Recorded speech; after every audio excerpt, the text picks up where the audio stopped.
Hello friends, good morning. कैसे हो सब। हमारा टॉपिक चला था राजस्थान के जिला दर्शन में झुंझुनू जिले का। तो हमने झुंझुनू जिले का फर्स्ट पार्ट पढ़ लिया था। अब हमारा सेकंड पार्ट है जो रह गया था।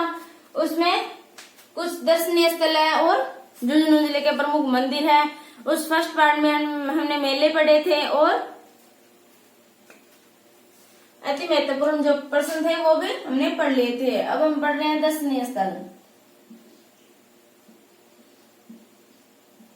दर्शनीय स्थल झुंझुनू जिले के जो आकर्षण स्थल है उनको हम पढ़ रहे हैं। सबसे पहले मैं बात करती हूँ खेतड़ी के महल की।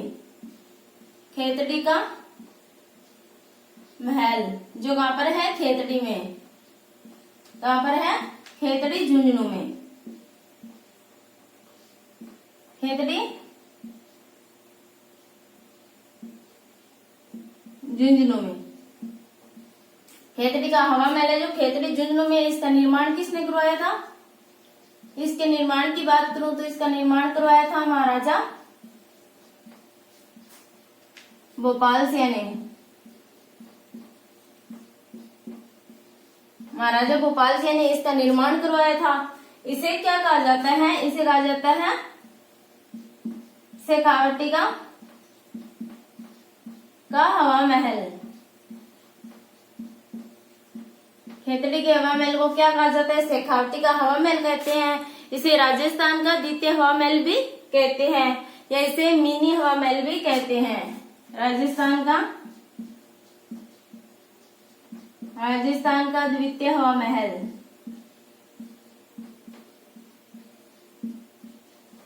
हवा महल या मिनी हवा महल भी कहते हैं। मिनी हवा महल भी कहते हैं। अगर इसकी तुलना करें कि ये किस तरह प्रतीत होता है तो ये लखनऊ की भूल भुलैया के रूप में प्रतीत होता है। लखनऊ की भूल भुलैया के रूप में प्रतीत होता है। खेतड़ी का हवा महल है जो खेतड़ी में है। खेतड़ी कहां पर है, झुंझुनू में है। इसका निर्माण करवाया था महाराजा भोपाल सिंह ने। इसका निर्माण क्यों करवाया गया था, इसका निर्माण भोपाल सिंह ने ग्रीष्म काल में विश्राम गृह के रूप में इसका निर्माण करवाया था। इसे शेखावटी का हवा महल भी कहते हैं और राजस्थान का दूसरा हवा महल भी कहते हैं। इसे मिनी हवा महल भी कहते हैं। अगर इसकी तुलना करें कि इसकी तुलना किससे की जा सकती है तो इसकी तुलना लखनऊ की भूल भुलैया के रूप में यह प्रतीत होता है। और ये जयपुर के हवा महल के रूप में भी, जयपुर के हवा महल है उस रूप में भी इसकी झलक देखने को मिलती है। नेक्स्ट मैं बात करती हूँ, एक स्थान है खेतड़ी। ये था खेतड़ी का हवा महल जो खेतड़ी में था। अब मैं बात करती हूँ खेतड़ी की।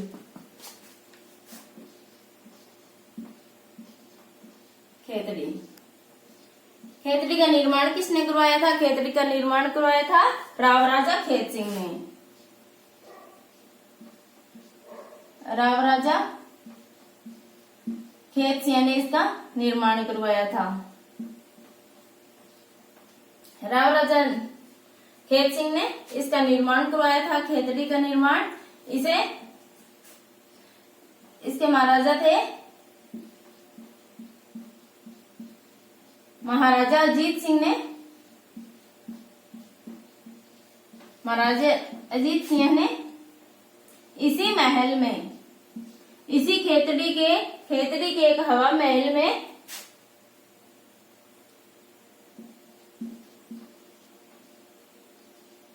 स्वामी विवेकानंद को ठहराया था।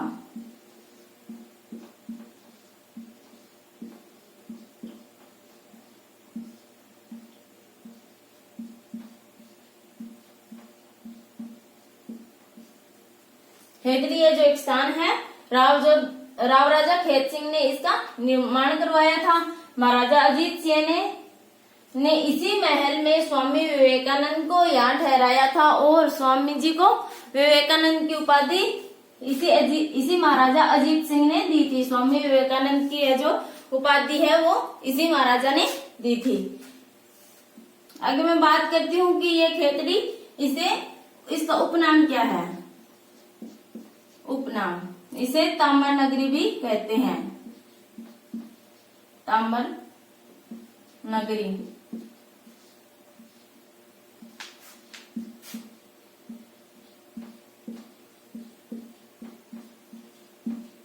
इस खेतड़ी के हवा महल इस खेतड़ी के जो स्थान है इसकी बात करती हूँ तो ये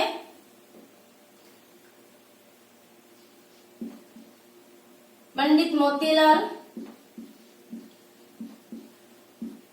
नेहरू, जवाहरलाल नेहरू के पिता है जो पंडित मोतीलाल नेहरू की प्राथमिक शिक्षा जो यहीं पर हुई थी। प्राथमिक शिक्षा का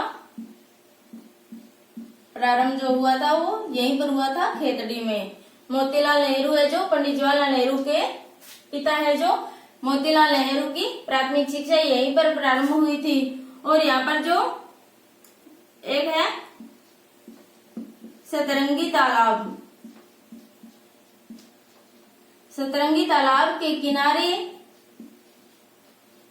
स्वामी विवेकानंद को ठहराया गया था। स्वामी जी को ठहराया गया और यहीं पर उन्हें विवेकानंद की उपाधि है जो दी गई। आगे मैं बात करती हूँ कि यहाँ पर है जो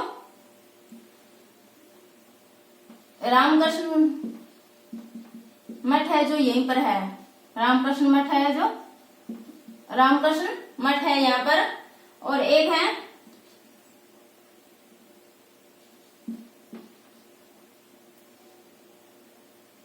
एक तांबा है जो सर्वाधिक मात्रा में उत्पादन होता है।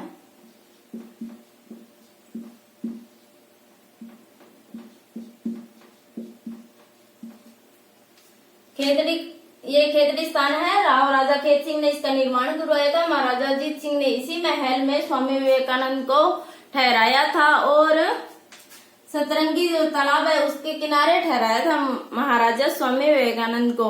और इसी के किनारे उनको विवेकानंद की उपाधि जो दी थी। इसे ताम्र नगरी भी कहा जाता है। रामकृष्ण मठ है जो यहीं पर है। नेक्स्ट मैं बात करती हूँ, एक स्थान है नवलगढ़।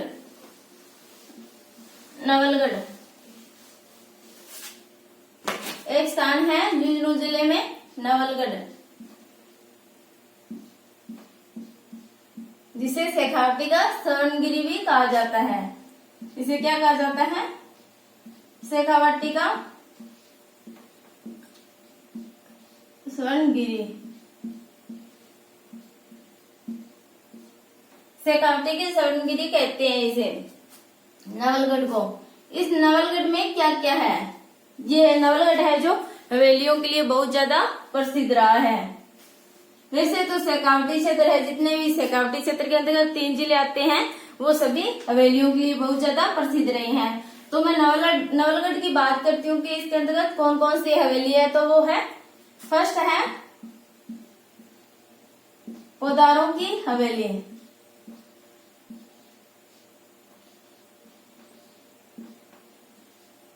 एक है बागोरियों की हवेली,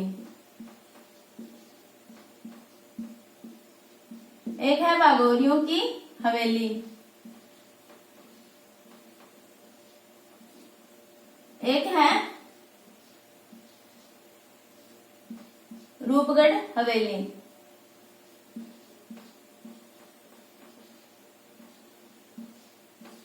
यहाँ पर प्रसिद्ध है जो हवेलियां हैं, पोदारों की हवेली, बागोरियों की हवेली, रूपगढ़ की हवेली। नेक्स्ट मैं बात करती हूँ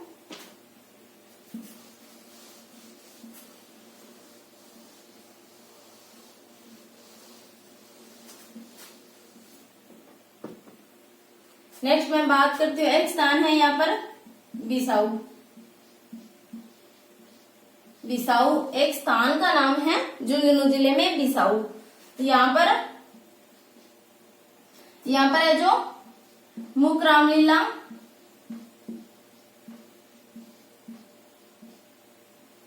खेली जाती है।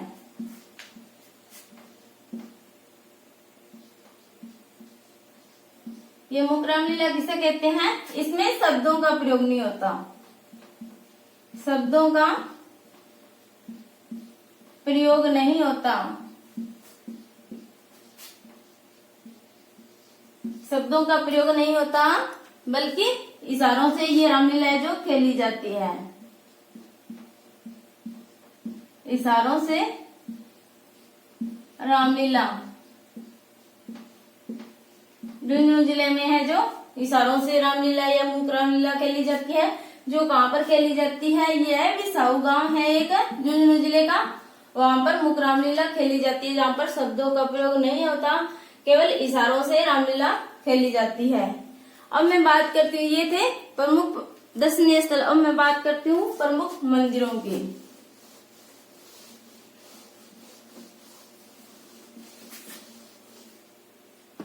झुंझुनू जिले के प्रमुख मंदिर।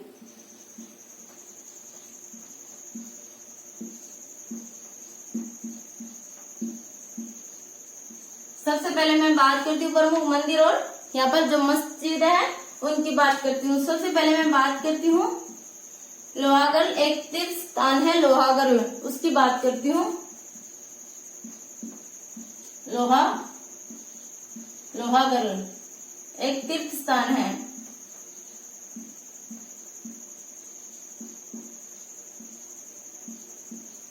जो कहाँ पर है? झुंझुनू जिले में है। लोहागढ़ एक गांव का नाम है, स्थान है लोहागढ़ गांव। लोहागढ़ गांव है जहाँ पर ये लोहागढ़ तीर्थ स्थल है। ये है कहाँ पर? ये स्थित कहाँ पर है? लोहागढ़ गांव में ये है।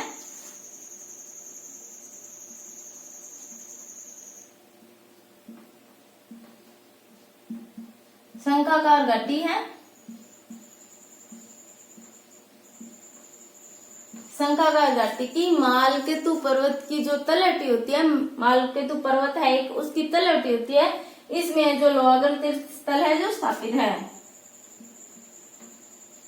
शंखाकार घाटी में मालकेतु पर्वत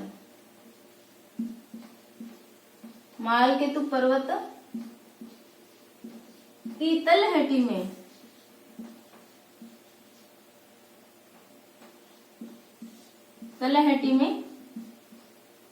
ये तीर्थ स्थल है जो स्थित है।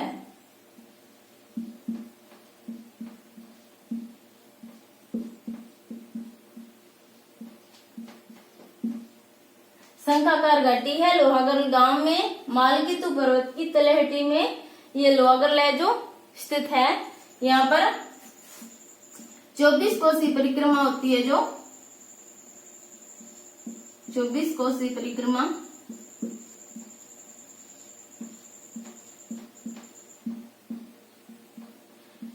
कोसी की परिक्रमा है जो बहुत ही ज्यादा प्रसिद्ध है। यहाँ की 24 कोसी परिक्रमा है जो बहुत ही ज्यादा प्रसिद्ध है। ये 24 कोसी परिक्रमा कितने दिनों तक होती है? 6 दिनों तक होती है। 24 कोस की परिक्रमा की जाती है यहाँ पर। और यहाँ पर मेले का आयोजन होता है, जो वो कब होता है? वो होता है गोगा नवमी को। गोगा नवमी को, या बात करें तो भाद्रपद नवमी से भाद्रपद अमावस्या तक यहाँ मेले का आयोजन होता है 6 दिन तक। यहाँ पर 24 कोसी परिक्रमा है जो बहुत ही ज्यादा प्रसिद्ध रही है। अगर क्वेश्चन आए कि 24 कोसी परिक्रमा है जो कहाँ की प्रसिद्ध है, तो वो है लोहागढ़ की। लोहागढ़ तीर्थ स्थल की 24 कोसी परिक्रमा है जो राजस्थान में बहुत ही ज्यादा प्रसिद्ध है। ये लोहागढ़ गांव में है। ये शंखाकार घाटी की मालकेतु पर्वत की तलहटी में ये लोहागढ़ तीर्थ स्थल है जो स्थित है। यहाँ पर मेले का आयोजन होता है, तो वो होता है गोगा नवमी को या भाद्रकृष्ण नवमी से अमावस्या तक यहाँ पर मेले का आयोजन होता है। ये था लोहागढ़ तीर्थ स्थल। नेक्स्ट मैं बात करती हूँ नरहट पीर की दरगाह। एक दरगाह है नरहट पीर की दरगाह।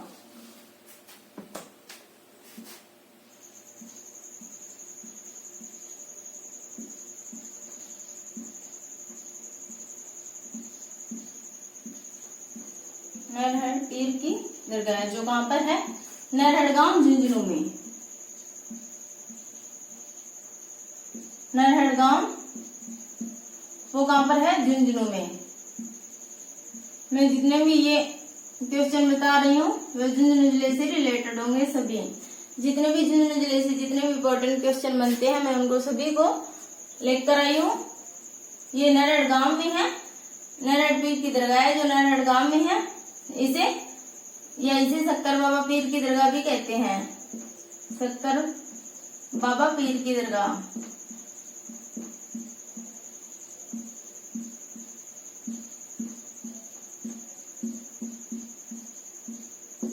अगर इसका पूरा नाम बताऊं तो इसका नाम है हजरत हुसैन शक्कर बाबा पीर की दरगाह, हजरत हुसैन शक्कर बाबा पीर की दरगाह। यहाँ पर पागलों का इलाज किया जाता है। इस दरगाह में पागलों का इलाज किया जाता है।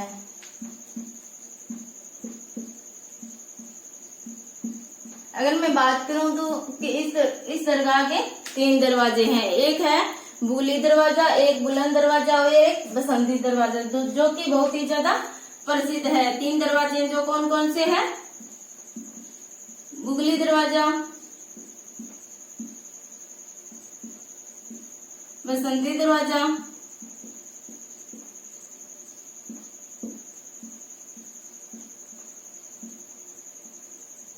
एक है बुलंद दरवाजा, बुलंद दरवाजा। ये 3 दरवाजे हैं जो बहुत ही प्रसिद्ध है। बुगली दरवाजा, बसंती दरवाजा और बुलंद दरवाजा नरहड़ पीर की दरगाह के 3 दरवाजे हैं। शक्कर बाबा पीर की दरगाह, ये यहाँ पर पागलों का इलाज किया जाता है। इसे बागड़ का धनी भी कहा जाता है। इसके उपनाम की बात करूं तो इसका बागड़ का धनी, बागड़ का धनी या हाजी बाबा भी कहते हैं, या हाजी बाबा भी कहते हैं। हाजी बाबा या बागड़ का धनी किसे कहा जाता है? तो वो नरहड़ पीर को कहा जाता है, शक्कर बाबा पीर को कहा जाता है। नेक्स्ट मैं बात करती हूँ, एक मंदिर है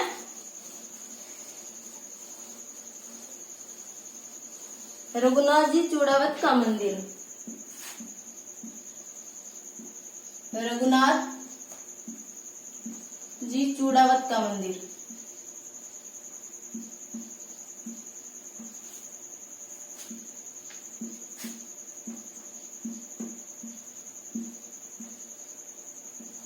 जो कहाँ पर है? खेतड़ी में। रघुनाथ जी चूड़ावत का मंदिर कहाँ पर है? खेतड़ी झुंझुनू में, खेतड़ी झुंझुनू में,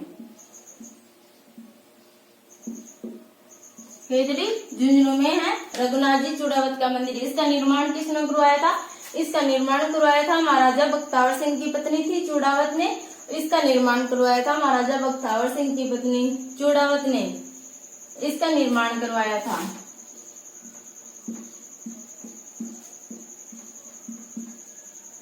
बख्तावर सिंह की पत्नी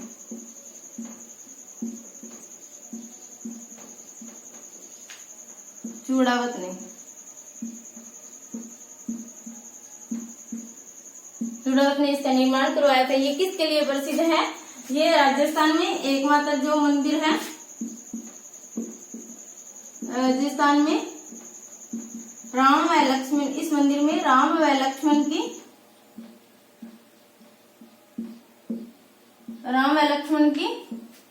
मूंछों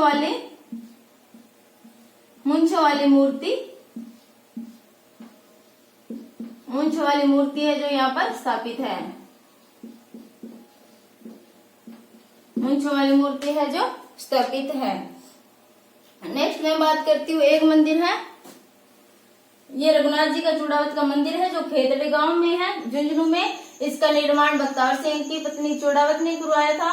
राजस्थान में राम और लक्ष्मण की ऐसी मूर्ति है इस मंदिर में जिसमें मूंछों, राम और लक्ष्मण की मूर्ति जो मूंछों वाली है।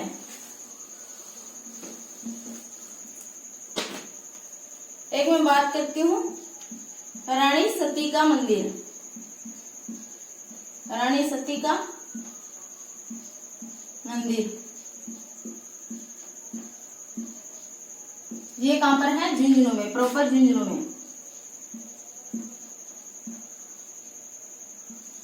इसे झुंझुनू जिले में क्या कहा जाता है? झुंझुनू जिले में इसे दादी जी कहा जाता है। अगर इसके उपनाम की बात करूं तो झुंझुनू जिले में इसे दादी जी कहा जाता है। और इसके मूल नाम की बात करूं,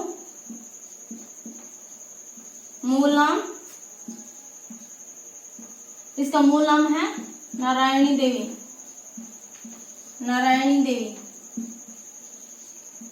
इसे रानी सती क्यों कहा जाता है? क्योंकि ये अपने पति के साथ सती हुई थी। क्योंकि ये अपने पति के साथ सती हुई थी। इसके पति का क्या नाम है? तंदन दास। तंदन दास। यह अपने पति के साथ सती हुई थी, इस कारण इसे रानी सती भी कहा जाता है। ये झुंझुनू जिले में है प्रॉपर, इसे झुंझुनू जिले में दादी जी कहा जाता है। इसका मूल नाम की बात करो तो इसे मूल नाम नारायणी देवी कहा जाता है। अगर बाद में ये सती हुई तो इसको रानी सती भी कहा जाने लगा।